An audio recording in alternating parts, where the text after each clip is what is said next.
Komunitas Sepak Bola Indonesia, kali ini kakak akan memberikan berita-berita terupdate dan menarik seputar sepak bola nasional untuk kalian semua. Selamat menyaksikan!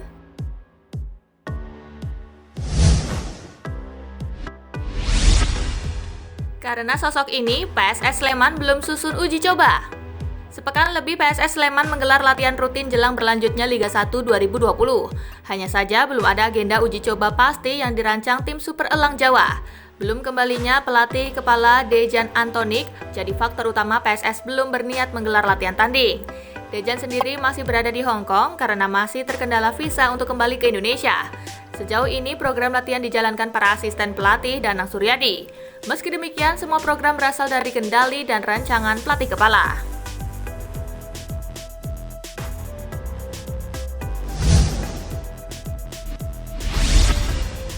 Bagus Kavi fokus pulihkan cedera, bukan pindah ke klub Eropa.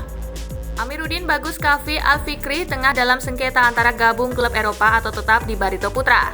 Sang pemain mengaku lebih fokus ke pemulihan cedera.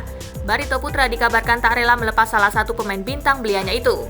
Belakangan, Presiden Barito, Putra Hasnuryadi Sulaiman, memberikan klarifikasi bahwa pihaknya tak akan mencegah jika pemainnya punya cita-cita mengembangkan karir. Bagus sebagai pemain yang dibicarakan pun akhirnya angkat suara.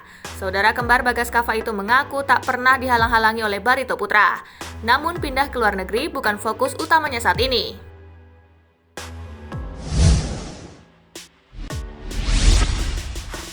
Egy Maulana Fikri bermain, Lesia Gedang menang 3-1. Pelatih Lesia Gedang, Piotr Stokovic, memainkan Egy Maulana Fikri dalam dua babak ketika timnya menang 3-1 atas Wisla Plock pada pertandingan pramusim sebelum Ekstra Klasa di Liga Polandia 2020-2021 dimulai. Menukil dari laman Lesia Gedang, Egy Maulana Fikri bermain pada babak ketiga dan keempat dalam partai uji coba yang memakai format 4x30 menit tersebut.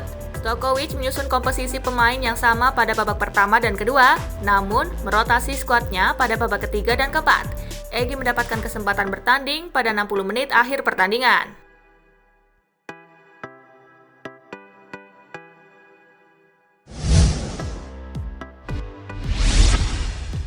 Absen ketika Timnas Indonesia U19 dibungkam Bulgaria U19, ternyata Jack Brown cedera. Pelatih Timnas Indonesia U19 Sinteyong membuat kejutan pada daftar susunan pemain timnya ketika melawan Bulgaria U19 pada Sabtu 5 September 2020.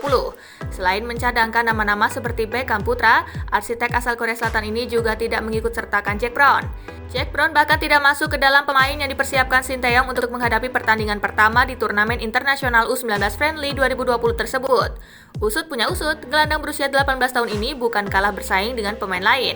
Pemain Lincoln City U18 itu tidak bisa bermain karena dalam kondisi tidak fit. Jack Brown mengalami cedera di ankle-nya, kata Indah Brown, ibu dari Jack Brown.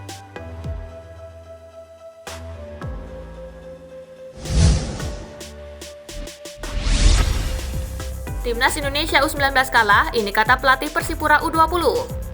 Timnas Indonesia U19 menelan kekalahan 3 gol tanpa balas saat menghadapi Bulgaria U19 pada friendly turnamen 2020 di Kroasia. Penampilan perdana Timnas U19 bersama Sinteyong pada laga resmi ini mendapat sorotan dari Tony Ho, pelatih Persipura U20. Tony yang mengantongi sertifikat pelatih A-Pro AFC ini menyebut Timnas U19 belum tampil dengan skema yang jelas. Tapi ini hal yang lumrah, apalagi turnamen di Kroasia adalah laga resmi perdana Sinteyong bersama timnya, kata Tony. 3 gol yang terjadi 7 menit artinya apa? Semua gol Bulgaria yang tercipta karena pemain Timnas U19 khususnya di lini belakang sudah mulai letih setelah terus digempur lawan. Dalam kondisi ini, biasanya koordinasi jadi rusak karena kehilangan konsentrasi. Otak pun sudah tak sinkron lagi dengan tubuh, tutur Tony.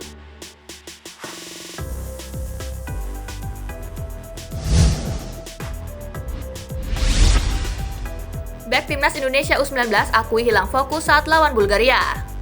Bulgaria berhasil membobol gawang Timnas Indonesia U19 sebanyak 3 kali tanpa terbalaskan. Babak pertama terlihat baik-baik saja dengan Indonesia mampu menahan gempuran Bulgaria hingga skor 0-0 hingga turun minum. Sayangnya gempuran Bulgaria tak ada henti pada babak kedua dan memaksa gawang Indonesia kawalan Adi Satrio harus menerima gol demi gol. Bayu Fikri, bek Timnas U19 mengakui bahwa gol tersebut terjadi karena fokus yang hilang. Kami kehilangan fokus saat terjadinya gol tadi. Bulgaria, tim yang bagus, dan kita juga mendapat pengalaman yang berharga di laga uji coba ini. Ucap Bayu selepas pertandingan dikutip dari laman resmi PSSI.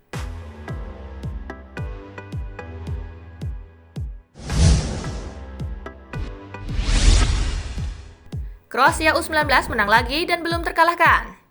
Timnas Indonesia U19 perlu hati-hati. Lawan keduanya di turnamen internasional U19 Friendly 2020, Kroasia U19 masih superior.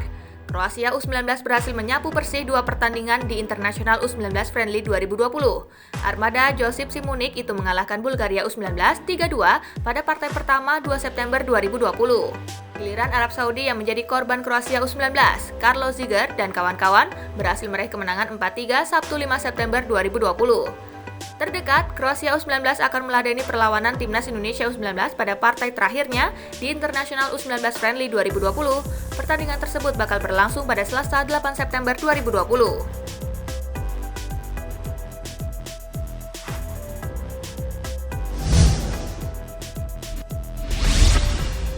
Bojan Hodak yakin TC Kroasia efektif untuk Timnas Indonesia U19.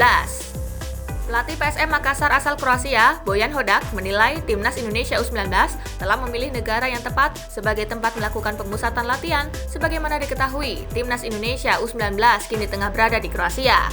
Misi tersebut digelar demi menyambut Piala Asia U19 2020 yang akan terlaksana pada Oktober mendatang di Uzbekistan. Ini sangat bagus bagi timnas muda berada di Kroasia. Mereka bisa sedikit merasakan dinginnya cuaca yang kurang lebih sama dengan Uzbekistan, ungkap Hodak.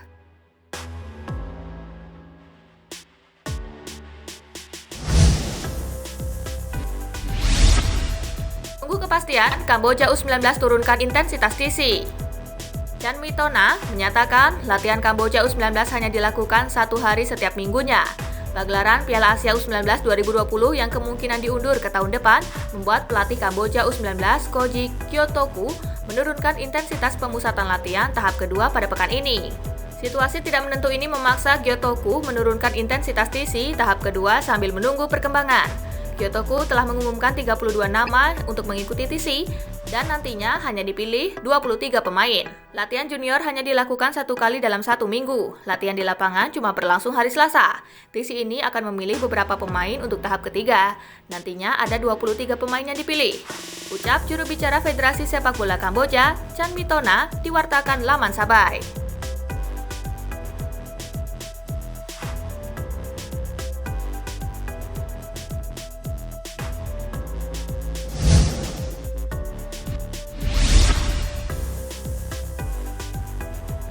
Nah itulah tadi gengs, berita-berita menarik dan terupdate seputar sepak bola nasional.